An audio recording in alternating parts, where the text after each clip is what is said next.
जीतूंगा मैं यह खुद से वादा करो, जीतूंगा मैं यह खुद से वादा करो। जितना सोचते हो कोशिश उससे ज्यादा करो, जितना सोचते हो कोशिश उससे ज्यादा करो। तकदीर भी रूठे पर हिम्मत ना टूटे, तकदीर भी रूठे पर हिम्मत ना टूटे। मजबूत इतना अपना इरादा करो। हेलो दोस्तों, स्वागत है आपका अपने यूट्यूब चैनल खुशबू एकेडमी में।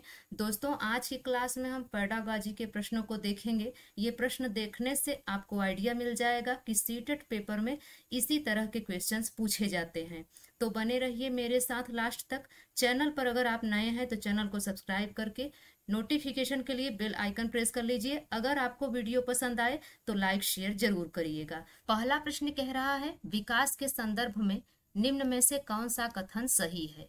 तो यहाँ पर दोस्तों अगर हम देखें तो विकास के संदर्भ में कौन सा कथन सही है, तो यहाँ पर डी ऑप्शन बिल्कुल राइट हो जाएगा। विकास बहुआयामी होता है। अगला प्रश्न कह रहा है, जन्म से किशोरावस्था तक बच्चों में विकास किस क्रम में होता है। अगला प्रश्न कह रहा है, जन्म से किशोरावस्था तक बच्चों में विकास किस क्रम में होता है। तो यहाँ पर दोस्तों राइट आंसर हो जाएगा ए, सांवेदिक, मूर्त और अमूर्त। सांवेदिक अवस्था की बात करें तो इसकी एज जो होती है वह होती है 0 से लेकर 2 वर्ष तक। मूर्त संक्रियात्मक की बात करें तो इसकी अवस्था होती है 7 से 11 वर्ष। और अमूर्त अवस्था की बात करें तो इसकी अवस्था होती है 11 वर्ष से अधिक। अगला प्रश्न कह रहा है, बाल्यावस्था की अवधि में विकास होता है। तो बाल्यावस्था में विकास होता है दोस्तों, यहाँ पर बी ऑप्शन बिल्कुल राइट हो जाएगा। बहुस्तरीय और मिश्रित होता है।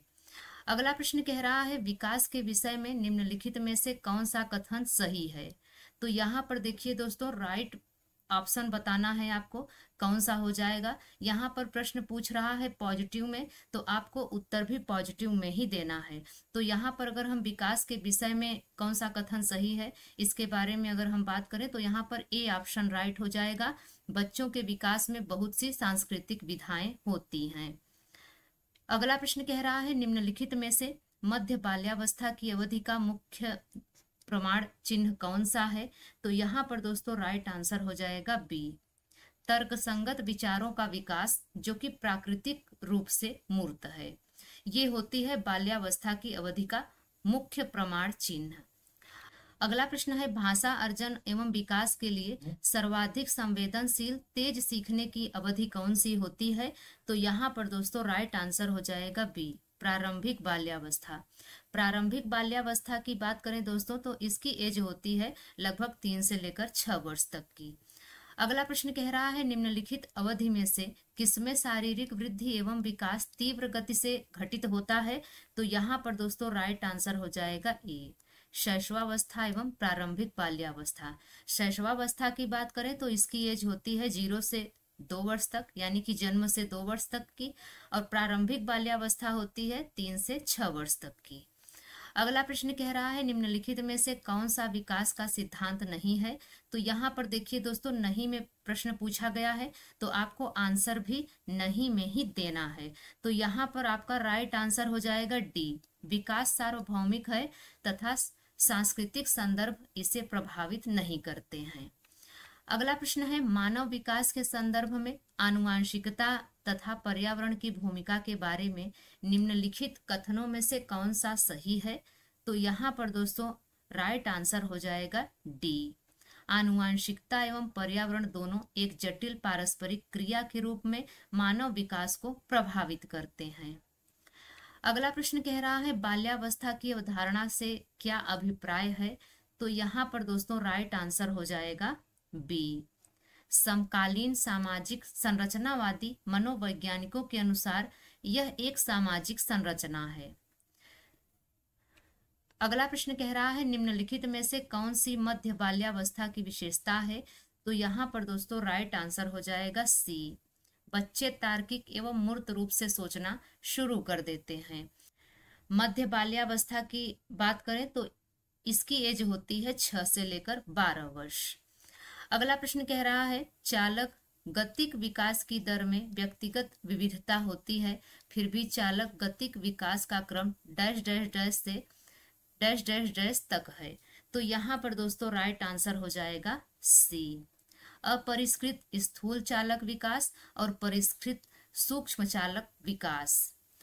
अगर हम बात करें दोस्तों स्थूल की, तो इसका मतलब होता है जो दिखाई दे, और सूक्ष्म का मतलब है जो दिखाई न दे, उसे महसूस किया जा सके। अगला प्रश्न कह रहा है वह अवधि जो वयस्कता के संक्रमण की पहल करती है उसे क्या कहते हैं? तो यहाँ पर दोस्तों राइट आंसर हो जाएगा ए, किशोरावस्था। यह वह अवधि है जो वयस्कता के संक्रमण की पहल करती है।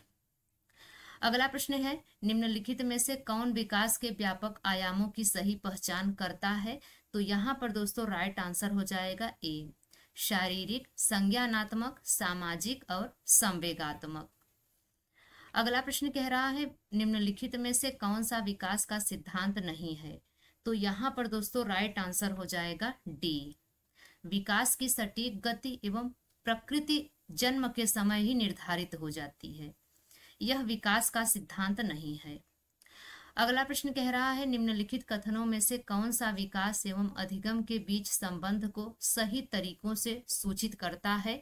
तो यहाँ पर दोस्तों राइट आंसर हो जाएगा डी, विकास एवं अधिगम अंतः संबंधित और अंतः निर्मित होते हैं। अगला प्रश्न कह रहा है अनुवांशिकता और पर्यावरण की भूमिका के बारे में निम्नलिखित में से कौन सा कथन सत्य है? ए ऑप्शन कह रहा है विकास के कुछ पहलू आनुवंशिकता और कुछ अन्य पर्यावरण से संबंधित प्रभावित होते हैं। बी ऑप्शन कह रहा है सीखने और प्रदर्शन करने की एक बच्चे की क्षमता जीनों द्वारा पूरी तरह से निर्धारित की जाती है। तीसरा ऑप्शन कह रहा है अच्छी देखभाल और पौष्टिक आहार बच्चे के किसी भी जन्मजात विकार को दूर कर सकता है। और चौथा पॉइंट कह रहा है पर्यावरण केवल बच्चे की भाषा विकास में महत्वपूर्ण भूमिका निभाता है। तो यहाँ पर दोस्तों राइट आंसर हो जाएगा डी, पर्यावरण केवल बच्चे की भाषा विकास में महत्वपूर्ण भूमिका निभाता है। अगला प्रश्न कह रहा है शरीर के केंद्रीय भाग से परिधियों या अग्रांगों की ओर का विकास दर्शाता है। तो यहाँ पर दोस्तों राइट आंसर हो जाएगा सी, मध्यबाह्य विकास के सिद्धांत। शरीर के केंद्रीय भाग से परिधियों या अग्रांगों की ओर का विकास दर्शाता है मध्यबाह्य विकास के सिद्धांत को। अगला प्रश्न कह रहा है मानव विकास है, तो मानव विकास क्या है? मानव विकास मात्रात्मक और गुणात्मक दोनों है। डी ऑप्शन बिल्कुल राइट हो जाएगा। अगला प्रश्न है अवधारणाओं का विकास प्राथमिक रूप से क्या है? तो यहाँ पर दोस्तों राइट आंसर हो जाएगा डी, बौद्धिक विकास। अवधारणाओं का विकास प्राथमिक रूप से बौद्धिक विकास है। अगला प्रश्न है जब विकास की किसी विशेष क्षेत्र में बच्चे की क्षमता कम होती है तो वह, ए ऑप्शन कह रहा है उसके समग्र विकास को प्रभावित नहीं करता है। बी कह रहा है इसका मतलब विकास के किसी भी क्षेत्र में देरी नहीं है। सी कह रहा है विकास के सभी क्षेत्र पर प्रभाव पड़ता है। और डी कह रहा है बच्चे पर कोई प्रभाव नहीं पड़ता है। तो यहाँ पर दोस्तों अगर हम राइट ऑप्शन की बात करें तो सी ऑप्शन बिल्कुल राइट हो जाएगा, विकास के सभी क्षेत्र पर प्रभाव पड़ता है। अगला प्रश्न है विकास शुरू होता है, तो विकास कब शुरू होता है? तो यहाँ पर राइट आंसर हो जाएगा डी, प्रसव पूर्व अवस्था से ही विकास शुरू हो जाता है। अगला प्रश्न है निम्नलिखित में से किस अवस्था में बच्चे अपने साथियों के समूह के सक्रिय सदस्य बन जाते हैं? तो यहाँ पर दोस्तों राइट आंसर हो जाएगा ए, किशोरावस्था में। किशोरावस्था में बच्चे अपने साथियों के समूह के सक्रिय सदस्य बन जाते हैं। अगला प्रश्न है किशोरावस्था के संबंध में निम्नलिखित में से कौन सा कथन सबसे उपयुक्त है? पहला ऑप्शन कह रहा है भावनात्मक उथल पुथल की घटनाओं में वृद्धि। दूसरा ऑप्शन कह रहा है पढ़ाई के प्रति लापरवाह स्वभाव। तीसरा ऑप्शन कह रहा है ठोस कार्यों में सोच प्रतिबिंबित होने लगती है। चौथा पॉइंट कह रहा है इंटेलिजेंस कोशिएंट में अचानक वृद्धि। तो यहाँ पे दोस्तों राइट आंसर हो जाएगा ए, भावनात्मक उथल पुथल की घटनाओं में वृद्धि। अगला प्रश्न कह रहा है डॉट डॉट डॉट महीने की आयु के बीच अधिकांश बच्चे शब्दों को मिलाकर छोटे छोटे वाक्यों में बोलना शुरू कर देते हैं।